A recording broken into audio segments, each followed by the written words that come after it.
people take this in the best way. White people are racist. Each and every one of them. All white people are racist. All white people are racist. White people are all racist. Why is it so hard for you to acknowledge your privilege? Y'all white privilege doesn't exist, mother. Y'all all lives matter, mother. Or accessories to the black struggle. We white Americans need to do a better job. White Americans need to do a much better job. When you're white, you don't know what it's like to be living in a ghetto. You don't know what it's like to be poor. You don't know what it's like to be hassled when you walk down the street or you get dragged out of a car.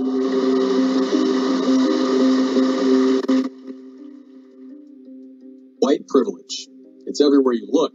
Statistically, most of you watching this show will be white. And if you listen to the media and some growing voices in Washington, you'll be enjoying this program on a TV and in a house you earned with your white privilege. You might argue and say, no, I earned this from the money I made at my job. But social theorists will be quick to point out that if you don't see your white privilege, if you don't recognize it, that's just proof that you're benefiting from it. You see it on TV and at rallies where protesters denounce white privilege, or on college campuses where students demand that white people not come to school for the day, or even in middle school classrooms where white students are forced to stand up in front of the class and apologize to black students for their white privilege. In this program, we're going to take a closer look at the concept of white privilege, where it comes from, what it means, who is proposing the idea, and most importantly, what impact it could be having on our society.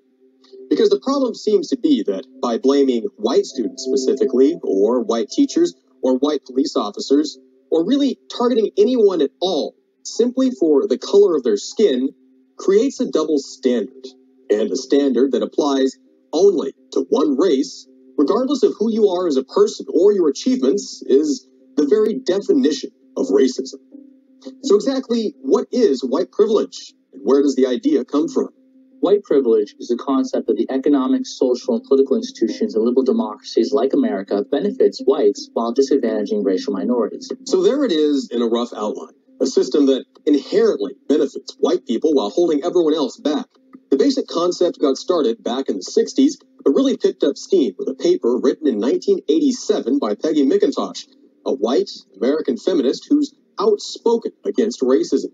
She described white privilege as an invisible knapsack filled with special tools to help white people get through the day ahead of black people. I don't know. White privilege, I just don't see it.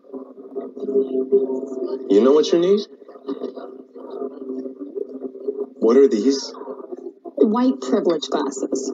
Helps you see the world the way we do.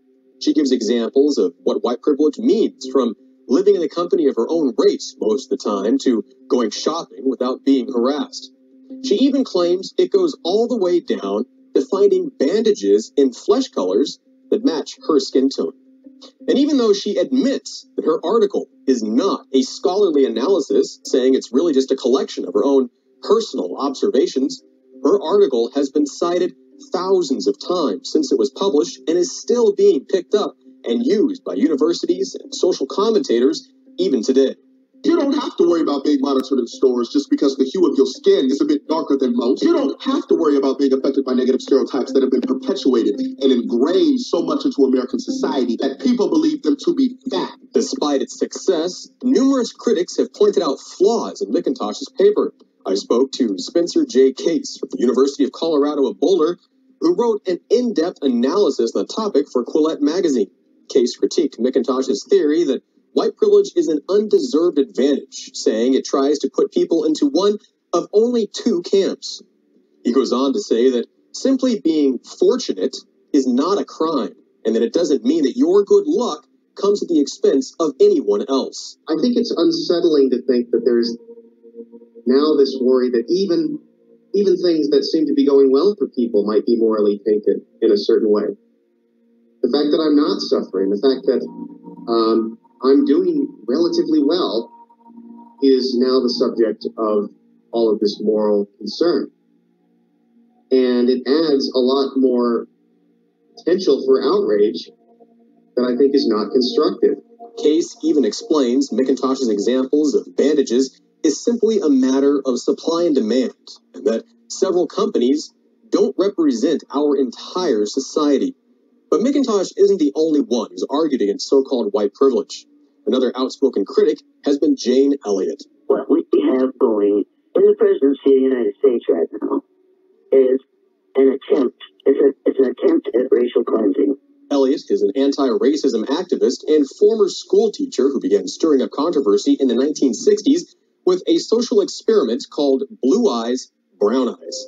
In her experiment, she separated her elementary students into two groups based on the color of their eyes.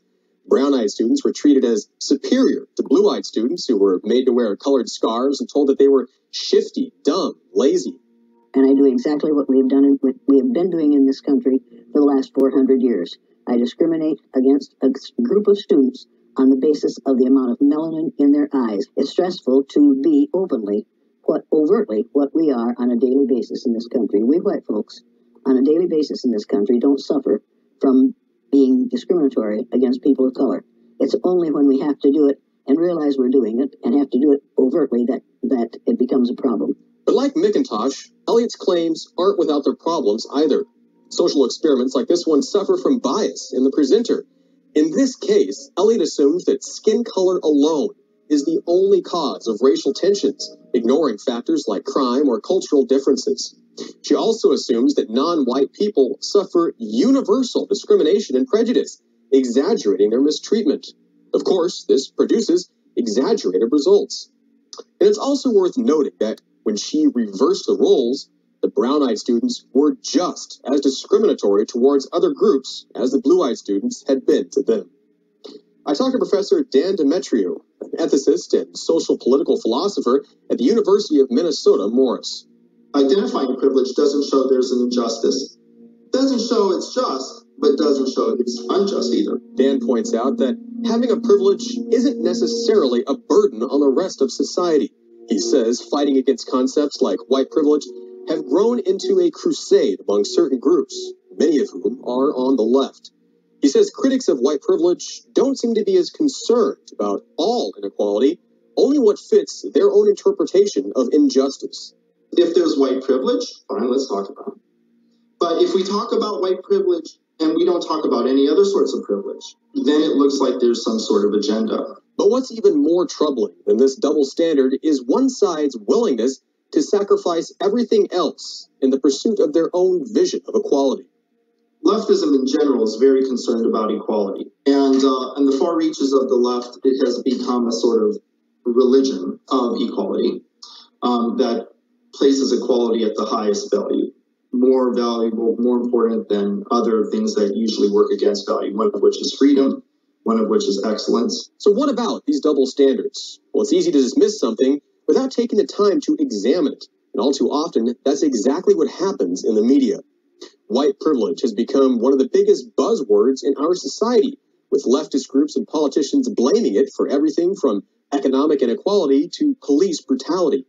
But rather than simply accepting that an entire group of people, white people, are responsible for every conceivable problem that minorities face, let's actually tackle some of these claims. First off, education. Many leftist social commentators argue that because of white privilege, minority students are disadvantaged in classrooms and don't have the same opportunities their white classmates do. Well, if we take the claim that white privilege is indeed true and that white people enjoy an advantage across the board, then that should be apparent in places like schools and universities as well, right? Actually, according to the numbers, that doesn't seem to be true. Affirmative action programs across the country are specifically designed to get minorities into classrooms ahead of white students. Right off the bat, that places white students at a disadvantage just because of their race. This school seems to focus so much on race that is actually becoming more racist. Because I choose not to focus on race, I have actually been labeled a racist and a white supremacist. I've been told several times that I'm not allowed to speak because I'm white. But white students aren't the only ones suffering discrimination. The system aggressively targets other ethnicities without any regard to their qualifications besides the color of their skin. A rich black family whose son or daughter has a low SAT score would be placed ahead of a poor Asian family whose child has a very high SAT score.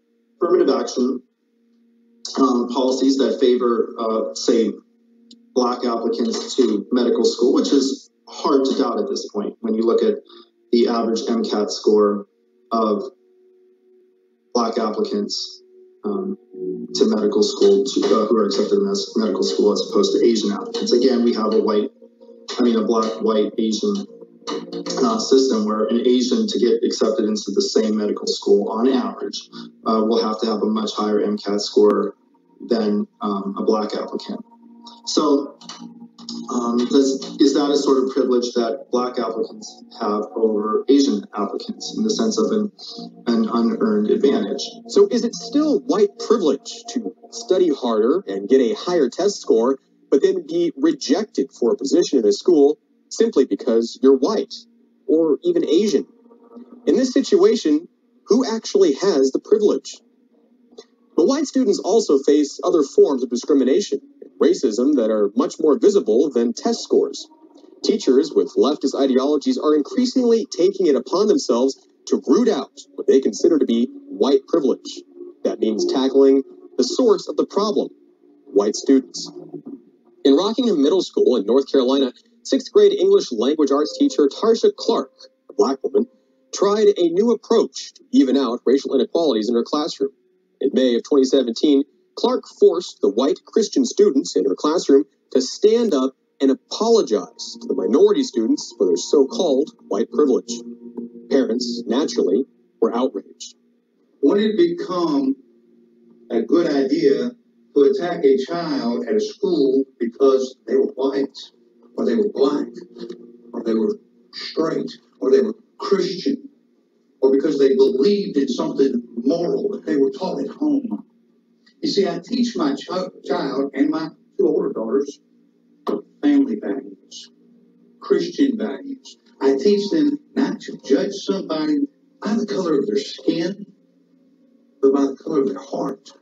Clark was eventually fired for her racist behavior, but sadly she isn't alone, and school boards are becoming increasingly tolerant of this kind of anti-white attitude. At the College of the Canyons, a publicly funded community college on the outskirts of Los Angeles, another professor set her sights on eliminating white racism in her class. On the first day of fall classes in September of 2017, Amanda Zuner Keating began her physical anthropology lab by giving a stern warning to her students. She informed them that they were forbidden from any stereotyping based on gender, ability, nationality, sexuality, or any other identity. And most importantly, absolutely no racial stereotyping would be allowed. She then promptly handed out a white privilege checklist stereotyping all white people as racists. She warned that any student who said anything racist or sexist would be banned.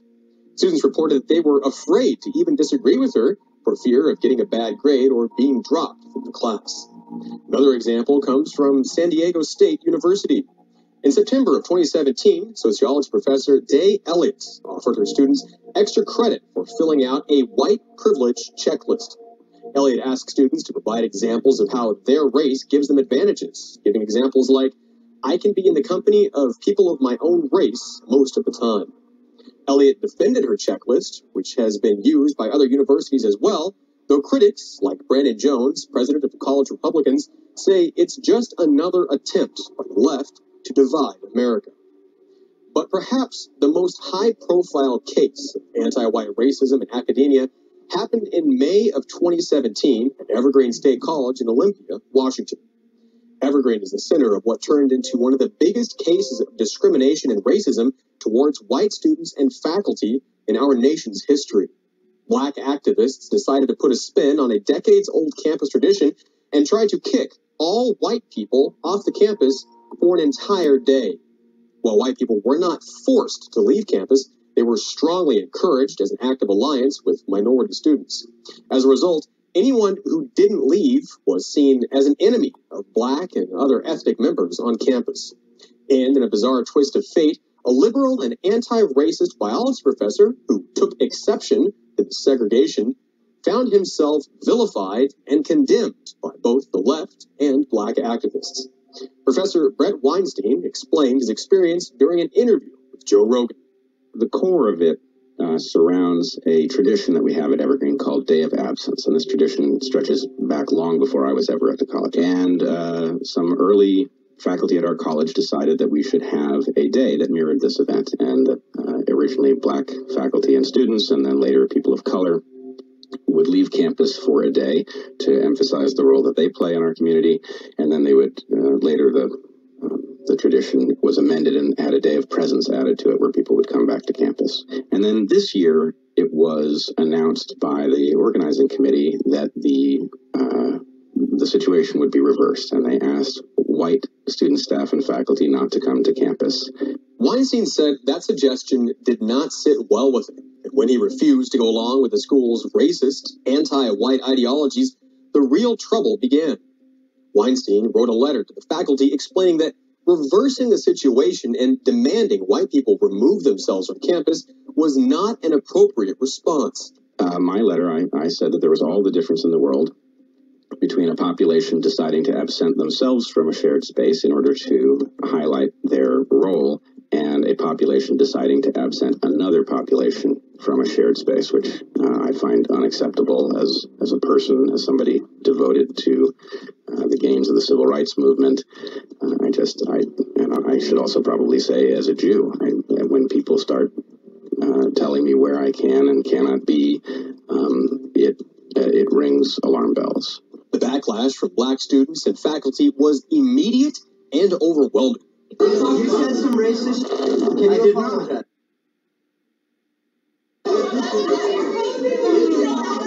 Listen. Telling people of color that useless. You're useless. Get the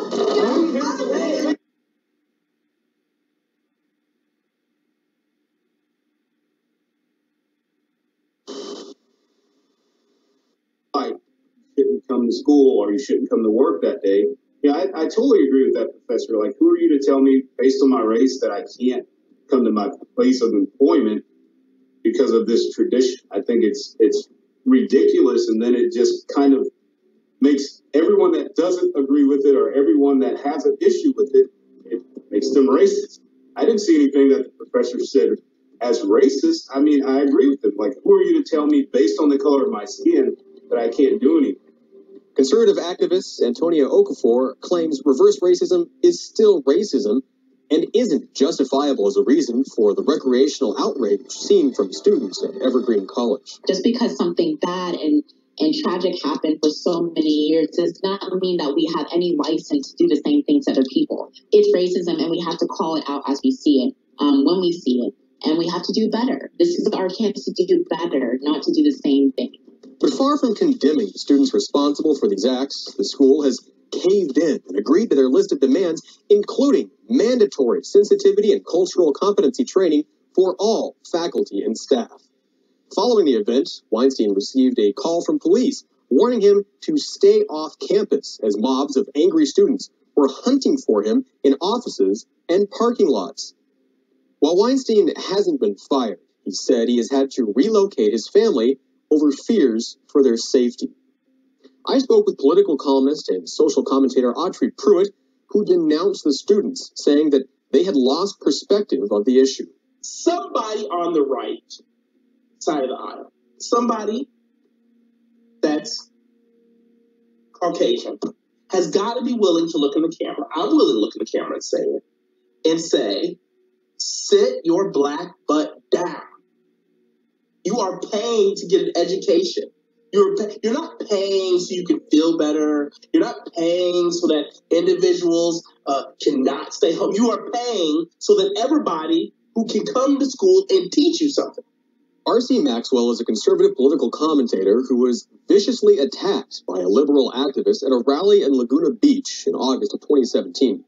He says that despite activist claims of fighting for racial unity, the behavior at places like Evergreen is not the message civil rights leaders would have approved of. Just to surround someone and scream Black Power is something that, Martin Luther King would have not been, elated to see. He wanted racial unity, and, concepts of white privilege and anti-Blackness is just dividing our country even further, and Evergreen is proof of that. Another key argument in the concept of white privilege is that white people use their privilege to gain an economic leg up on minorities. That because of their skin color and a systemic racism of employers and businesses, white people get better jobs and make more money than black people, for instance.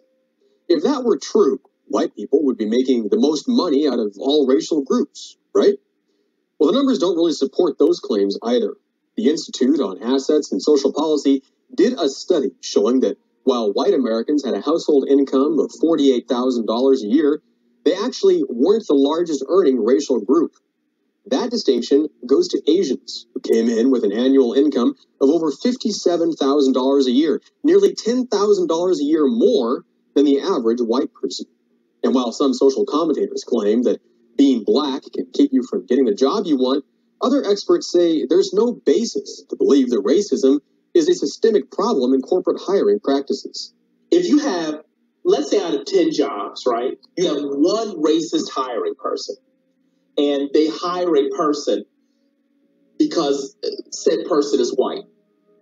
That doesn't mean there's white privilege everywhere. That just means you got one ignorant fool amongst 10. Let's just say, I went to apply for a job, I didn't get it. Well, it must have been a white person. It's white privilege. Well, maybe that white person came from the same streets as that black person, but they just worked a little harder to get where they are. Or maybe they interviewed better. Or several other reasons that are legitimate reasons, but the default, especially in the black community, seems to be, it's white privilege. I didn't get this because of white privilege. This didn't happen because of white privilege. Antonia Okafor even argues that systems put in place to help minorities like affirmative action are actually holding everyone back, including groups that they were designed to help, like African Americans. What I have a problem with affirmative action is that now when people who are working based on their merit, they have other people think that, well, yeah, you got in because you're a black person. Oh, you got in because you're a woman. And it's even harder for those people who worked hard to get into those spaces, to get credibility because of policies like affirmative action. Despite this, there are still numerous studies that show that black people do, in fact, face more economic hardships than white people. On average, black Americans are poorer than white Americans. They have shorter life expectancies, and they're even more likely to be imprisoned. If all of these are true, and many reports show that they are, then wouldn't any one of them be sure indicators that black people are being held back by white oppression? I don't think any disparity as far as how long you live, your prison rate, your economic situation has anything to do with race more than your lifestyle. If you're living a certain way, then yes, your lifespan is going to be shorter.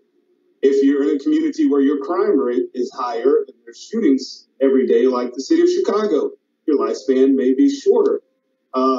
If you don't go out and get the education that's afforded to everyone in this country, then of course your economic status is not going to be as high as it should be or as it could be.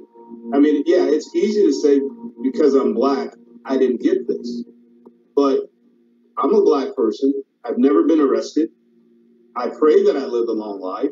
I do pretty well financially, and it wasn't because I begged, borrowed, and steal for it, because I went out and I got it. And that's what people need to realize. Go out and take it. Don't blame anyone else. Just go out and do you. Okafor agrees, saying that attention has been shifted away from personal accountability. Not the skin color, it's the values that you have, that work ethic that you have, that system and belief that you can succeed regardless of where you come from. I think that regardless of race or gender is what helps people succeed. By focusing on something beyond their control, like racism or white privilege, social theorists say that minority communities are ignoring the real causes behind their problems and losing their chance at solving them. Discussions of race and racial privilege deny some of the real implications and solutions to some of the economic problems that minority communities face. Maybe we should have, educational seminars on credit and on other sorts of, wealth management constructs that, that maybe lower classes of communities don't have access to. Simply calling it white privilege is kind of a lazy approach, and it's really just a mechanism to create more victimhood. Audrey Pruitt agrees, saying that victimhood exaggerates the issue, and by blaming it on others, it never gets solved and may even become worse. And if you spend all your time turned around, you don't spend any time facing forward. And so that's my personal belief. And I'm not saying there aren't problems. And I'm not saying that individuals in Black America don't have a unique experience collectively as opposed to some other group of Americans. But what I am saying is, who gives a damn? I don't think that this notion of white privilege being offered out there is holding the Black community back in and of itself. I think that there are things within our own community that are holding us back. And even granted that some Black people may have to overcome racism to achieve a higher standing, it doesn't follow that all white people are responsible for holding them back. Even if you want to blame all of the problems that African Americans are facing on racism, structural racism, history of oppression, and all of that, like, it still wouldn't follow that I'm somehow implicated in that. It wouldn't follow that any advantages I have are somehow implicated in these problems. Next, let's move on to crime, which is another statistic commonly cited by those who are trying to prove that white privilege exists. You've heard the story: police wantonly targeting and shooting Black people, cops going out of their way to shoot Black men who did nothing wrong. However, those claims don't hold up under any kind of scrutiny. In 2015, the Washington Post launched a real-time database to track fatal police shootings, and the project is still ongoing. As of September of 2017, 1,502 people have been shot and killed by on-duty officers since January 1st of 2015. Of them, 732 were white, 381 were Black, and 382 were of another or unknown race. Almost double the number of white people were killed by police than Black people. But to listen to Black separatist groups like Black Lives Matter, you'd think the situation was reversed and much, much worse. When I say people are brainwashed in the Black Lives Matter movement, let's be honest, last year, more white people were killed by police. This year to date, more white people have been killed by police. But no one's talking about that. No one's saying names like Dylan Taylor, who was killed 3 days after Michael Brown in Salt Lake City, Utah. And his death was caught on body cam. It's very, very gruesome. And you can actually still see the video on YouTube. I talked to his family. And one of the things I asked was, how come no one's heard about this story? Because it doesn't fit the narrative. This is what his family told me. So if we're going to talk about Black Lives Matter, let's talk about it. We have 500 people, 600 people, 700 people a year dying in Chicago. No one's saying anything about it. 2 Black officers killed 2 weeks ago in Kissimmee, Florida, by a Black man. No one's talking about it.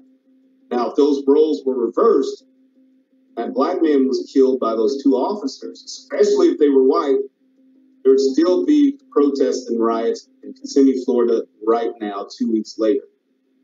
So if you're going to say Black Lives Matter, you better say every Black Lives Matter. Because I don't think my Black Lives Matter when I was in a blue uniform.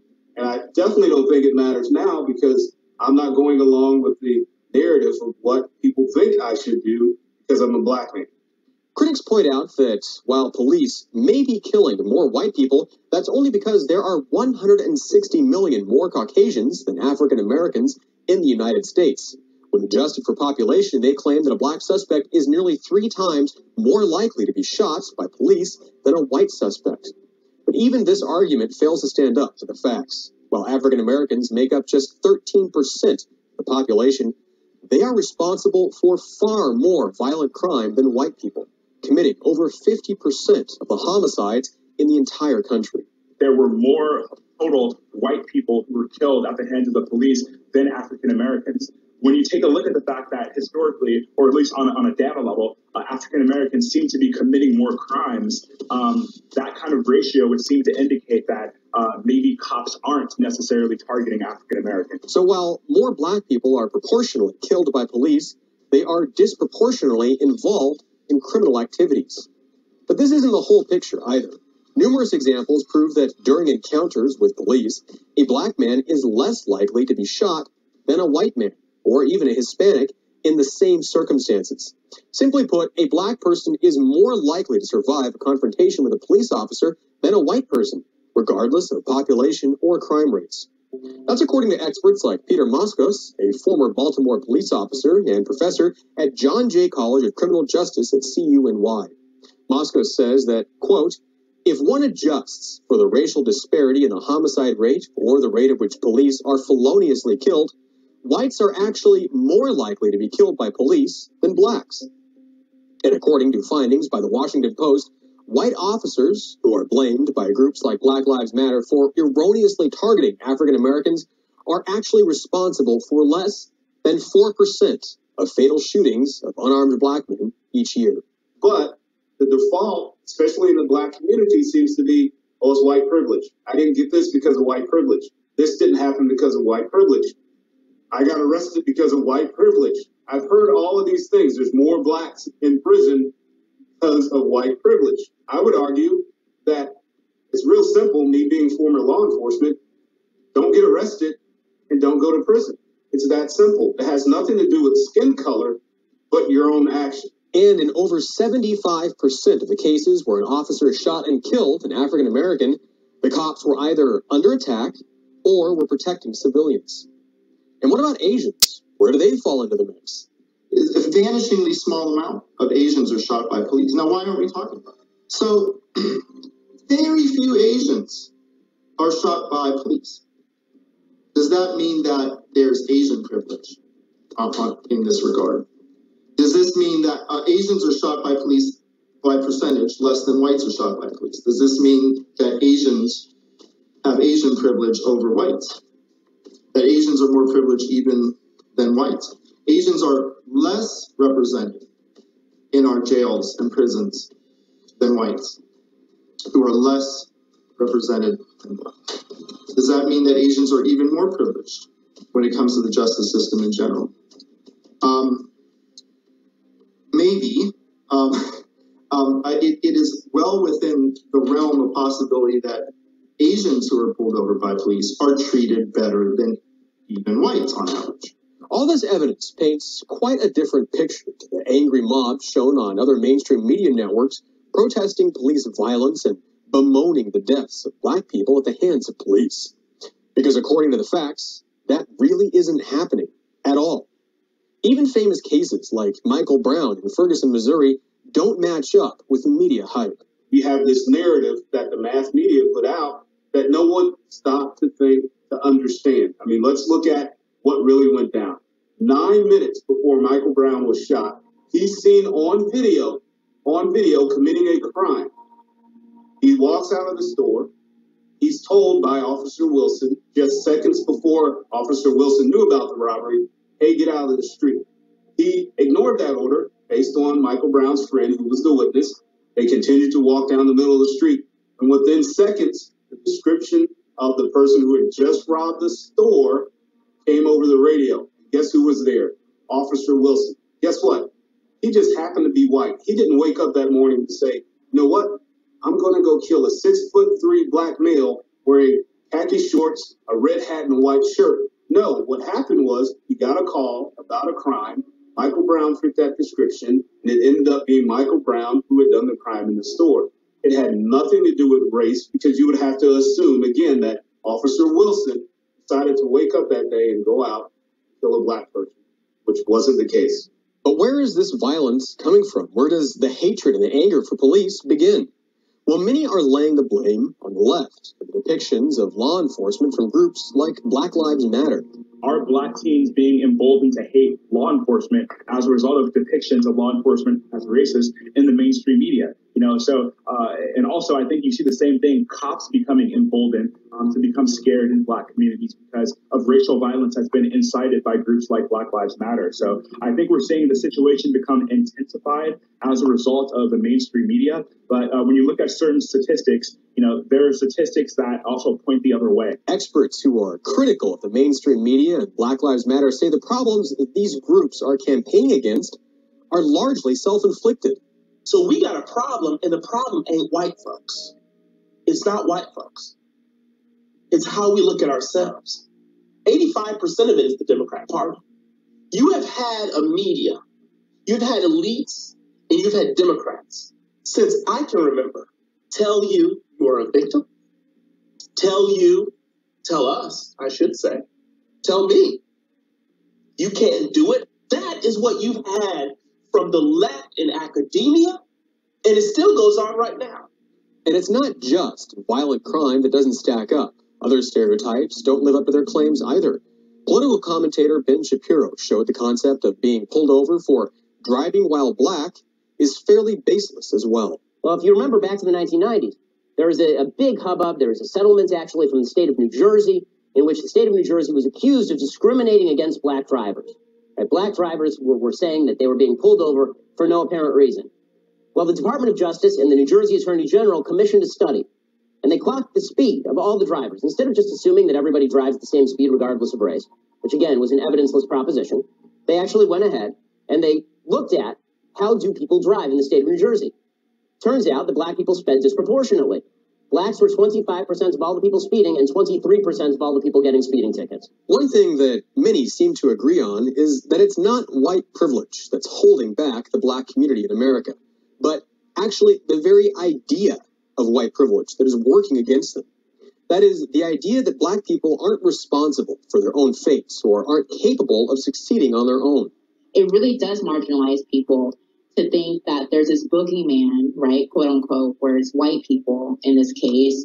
And unfortunately, it's dividing people. It's keeping them back. It's keeping them from realizing that they can actually take responsibility in their own hands, and success can also be in their own hands. I definitely think it serves as a victimhood mentality for the black community, especially when African Americans are given some of the best opportunities when it comes to looking at their skills or looking at their resumes or accreditation when it comes to considerations for certain opinions, because white guilt is already entrenched in society, right?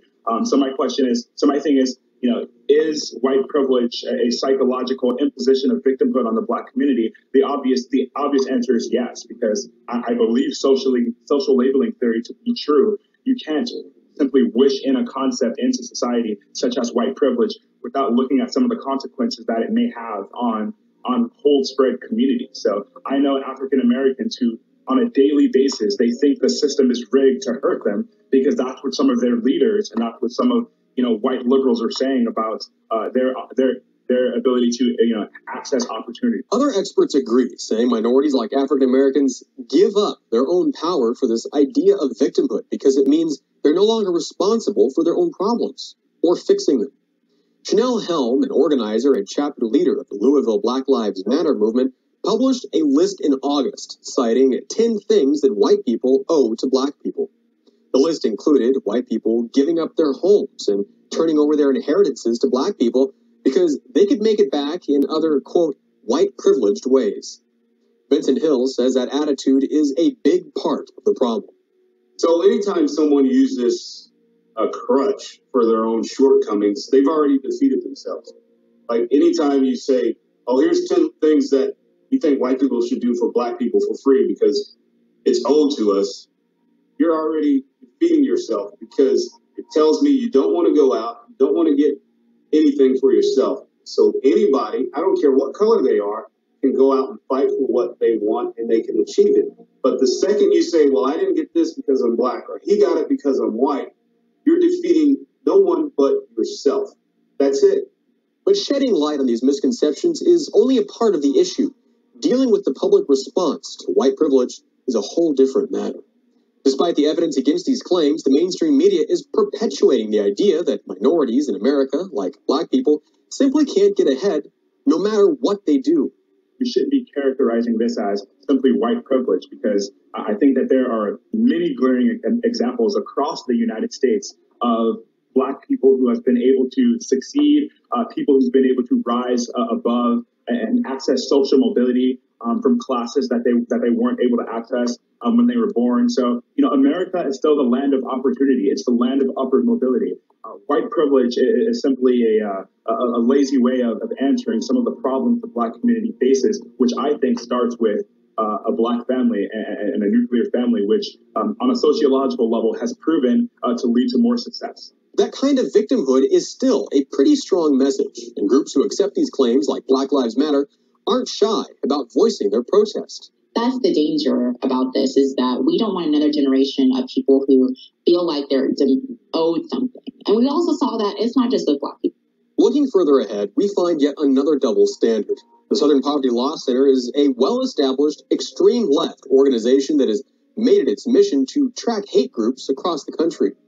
The news doesn't hesitate to portray the members of these hate groups as alt-right, radical conservatives, and white supremacists. And even visiting the SPLC's website, you see a banner at the top displaying 917 hate groups in America, printed boldly in front of a crowd of angry white people waving Confederate flags and flipping off the camera. It's natural to assume that these hate groups are all white supremacist neo-Nazis, right? Well, not quite. The vast majority, nearly 700 in fact, are actually groups that are simply anti-government, with no position on race at all. Well, then the rest must surely be neo-Nazis. Again, no. The highest number of hate groups after that actually goes to Black supremacists, with 193 groups across the country. And then finally, after that, we get to the Ku Klux Klan, with 130 white supremacist groups, 63 less than Black hate organizations. And some Black groups didn't make the list, like Black Lives Matter. And that may be an oversight, since Black Lives Matter is openly affiliated with numerous militant Black supremacist groups and refuses to denounce them for their hateful anti-white rhetoric. Groups like Black Panthers, or the Huey P. Newton Gun Club, or even the radical Nation of Islam. But these messages of hatred seem contradictory at best, and at worst are totally at odds with the efforts of civil rights leaders like Martin Luther King Jr. As King once said, violence begets violence, hate begets hate, and toughness begets a greater toughness. I feel that nonviolence, organized nonviolent resistance is the most powerful weapon that oppressed people can use in breaking loose from the bondage of oppression. And I feel that violence creates many more social problems than it solves.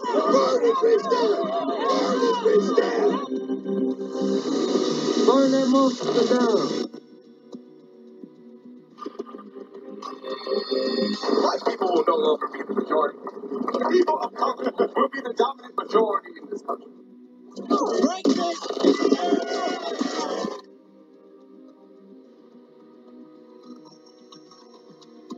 Feel ready! Feel ready!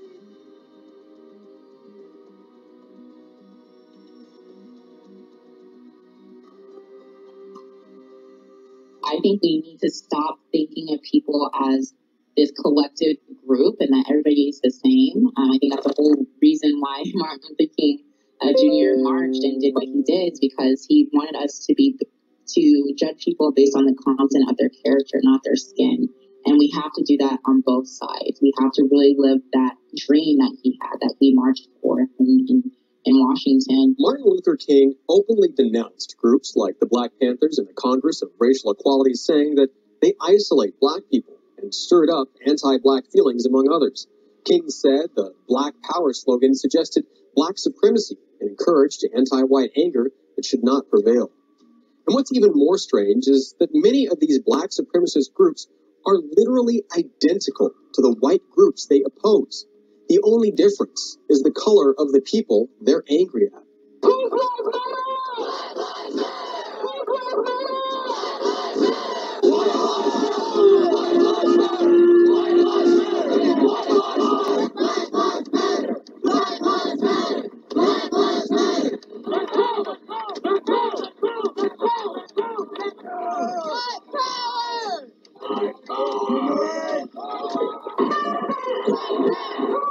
Our streets, our streets, our streets, our streets, our streets.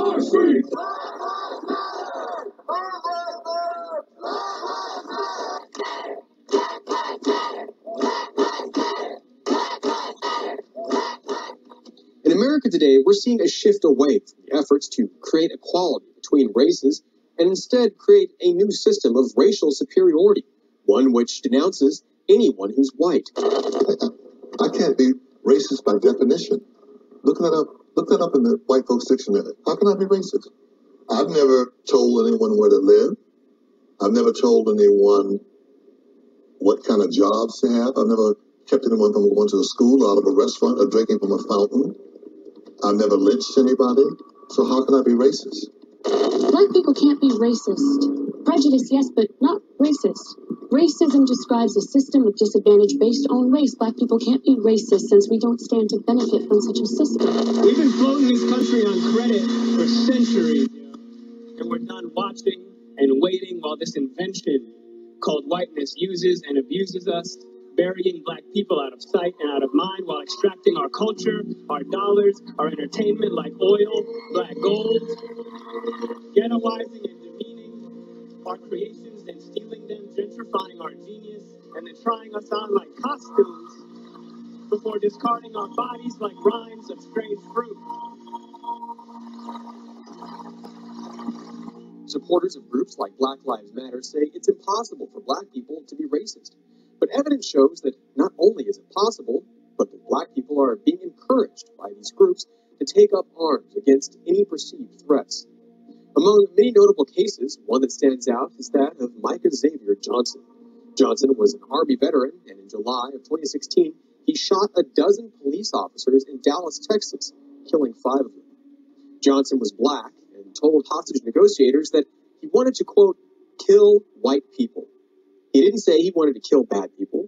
He didn't even say he wanted to kill police. He said he wanted to kill white people. Regardless of what kind of people they were, he wanted to kill them based on the color of their skin. Johnson was also affiliated with Black Lives Matter, posting links to the group and creating hashtags on his Facebook page in the weeks leading up to his death. And Johnson isn't alone. Following violence targeting police in Texas and New Orleans in 2015, other black supremacists took up the call, saying that white people no longer had a place in America. Today, we live in a time where the white man will be picked off, and there's nothing he can do about it. His day is up. His time is up. We will witness more executions and killing of white people and cops than we ever had before. Even if Black Lives Matter disavows their association with him, it seems odd to give them a free pass when President Trump was widely condemned by black organizations for not exclusively denouncing white supremacists at a rally in Charlottesville, Virginia in August of 2017. We condemn in the strongest possible terms this egregious display of hatred, bigotry, and violence on many sides. On many sides. It's been going on for a long time in our country. Trump had an opportunity to redeem himself when he finally went before the television cameras to issue a statement condemning the actions of the white supremacists. Yet in a nearly 5-minute statement, he further embarrassed himself, his administration, and the nation with one of the most soulless, gutless, shameful, and despicable statements ever uttered by an American president after a tragedy. It's just one more example of the double standard in race relations that is threatening to tear the country apart based on skin color. And despite what's shown on TV, most African Americans and other minorities don't subscribe to the hateful theories supported by groups like Black Lives Matter. In fact, many insist that Black Lives Matter doesn't represent the black community in America at all. So I think you've seen, I think over the past, half year or so, we've seen the black community become increasingly questionable of Black Lives Matter. However, you won't be able to tell because it is impossible to tell. Black Lives Matter has essentially taken the form of Jesse Jackson in the 80s. They speak for the black community. That is a problem. As long as we continue to properly characterize Black Lives Matter for the organization that it is, known for inciting violence and just being out in the streets, doing nothing of material wealth to the black community, you'll see the black community continue to see them for what they are, which is just profiteers off of victimhood and racial agitators. Others say Black Lives Matter and groups like it are simply tools to help divide the country and win support for the Democratic Party. Black Lives Matter is about the left. It's about the left policies. If you look them up and look up who their funders are, and then look up stuff about climate change and universal health care, They are using tragedies that happen in the African American community to uphold left-wing policies. Because if they were really about change, if Black Lives Matter and these black nationalist hate groups were really about change, then what they truly would be doing is they would be saying, Mayor Emanuel in Chicago, you got to go. Because under you, you have black on black crime through the roof. Under you, you have police on black crime through the roof. They'd be telling the mayor of Baltimore, you got to go. All these cities where all this stuff is happening, it's Democrats running the show.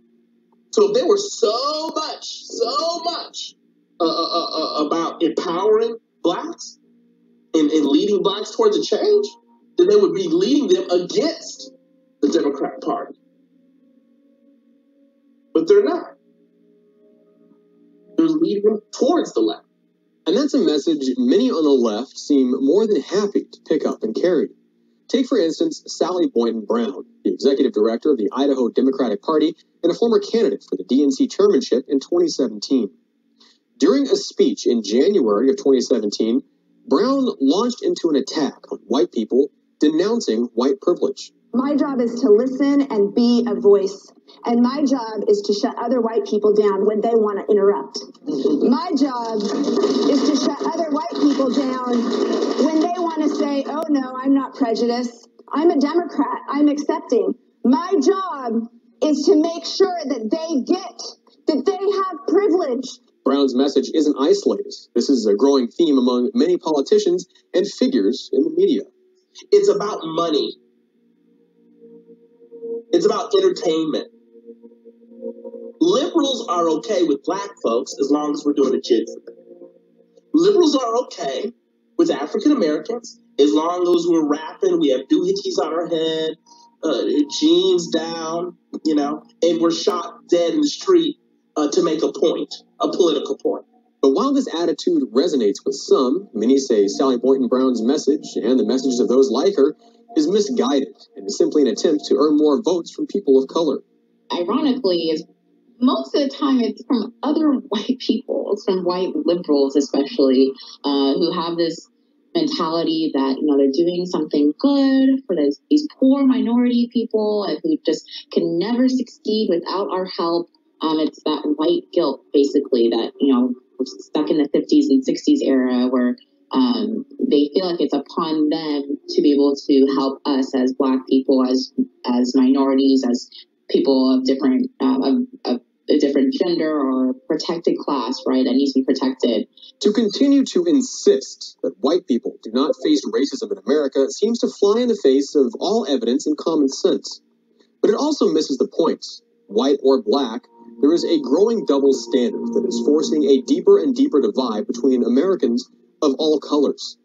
This agenda of negativity and violence, that isn't the message fought for by civil rights heroes like Rosa Parks and Martin Luther King Jr. In fact, despite their successes, some of those with racist ideologies are finding it easier and easier to spread their hateful messages. Again, let's be clear. There's people that are racist, inherently racist.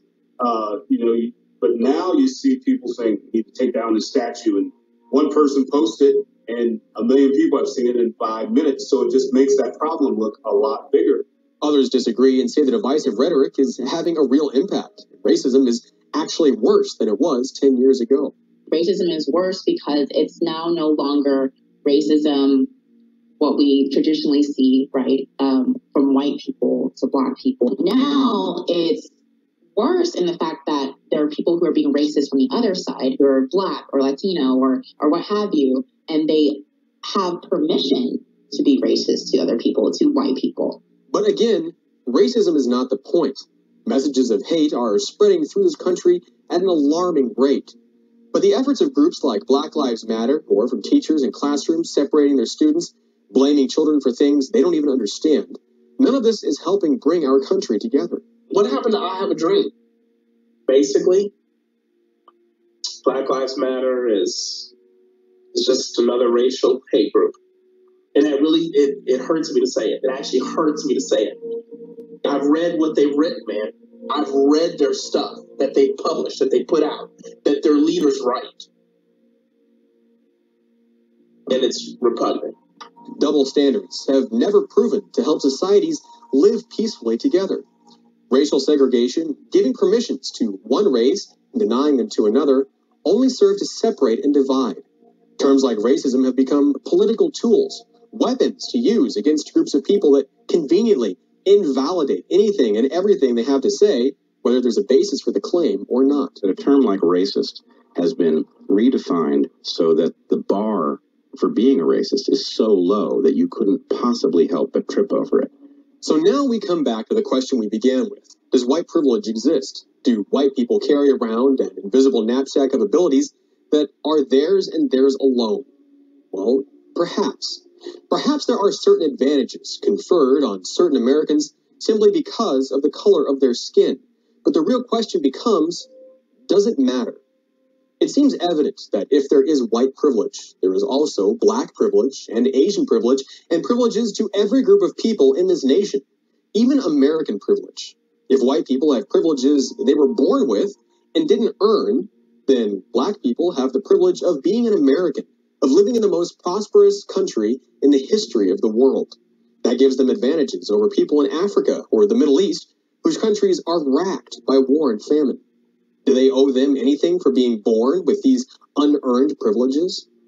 If we seriously ask these questions, the issue quickly spirals into pettiness and blame. Who is the winner when we accuse and demand things from one another? And where does it end? Does anyone owe anything to anyone else for what they were born with? Or do we all simply agree that it's in our best interest to work together for the common good, and the only thing that we owe each other is our fellowship? Because at the end of the day, no matter where we come from or what we look like, we all share one privilege. We are all American. If all men are created equal, that is final. If they are endowed with inalienable rights, that is final. If governments derive their just powers from the consent of the governed, that is final. No advance, no progress can be made beyond these propositions. If anyone wishes to deny their truth or their soundness, the only direction in which he can proceed historically is not forward, but backward, toward the time when there was no equality, no rights of the individual, no rule of the people. Those who wish to proceed in that direction cannot lay claim to progress. They are reactionary. Their ideas are not more modern, but more ancient than those of the Revolutionary Fathers. Calvin Coolidge, our 30th President of the United States. This is One American News Network.